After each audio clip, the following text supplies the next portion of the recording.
सहकार क्षेत्रातलं मोठं काम करणारा संघटनांचे जिल्हाध्यक्ष प्रमुख यांचा पूर वाहतो आहे आणि नियतीचा खेळ खरंच आज माझा हा प्रवास इथंच थांबतो.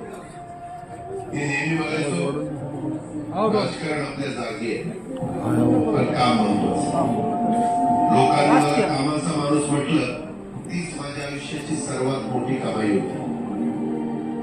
आज निरोप घेताना मन खूप जड पण एक समाधान आहे की शेवटच्या श्वासापर्यंत मी तुमच्यासाठीच धावत होतो.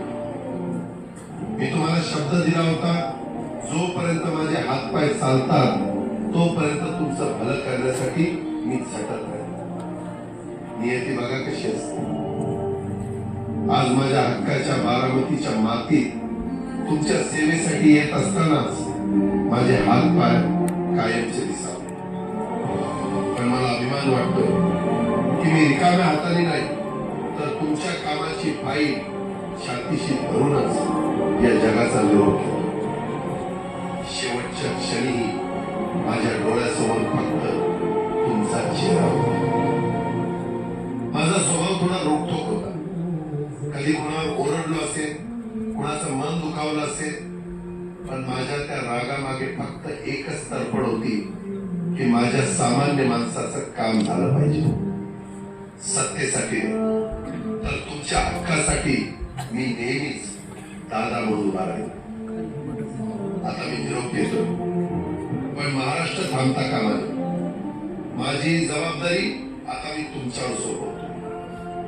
राजकारण करा पण विकासाची गती थांबू देऊ नका. जाता जाता माझ्या शैलीत डोळे पुसून शेवटचं सांगतो. आता रडत बसू उठा आणि कामाला लागा. माझा महाराष्ट्र आपल्याला अजून खूप पुढे न्यायचं. तुमचाच कामाचा माणूस अजितदादा पवार. ही जी वडील त्यांच्यासाठी होती. एक पवार कुटुंबियांसाठी सुद्धा याय जनरेटेड आज अर्ध्या वाटेवर साथ सुटली ग. तू संसाराचा गाडा सांगायचं ते नीट कर. जरा टाय लावून घे आणि शर्टाचं बटन लावा ते नीट.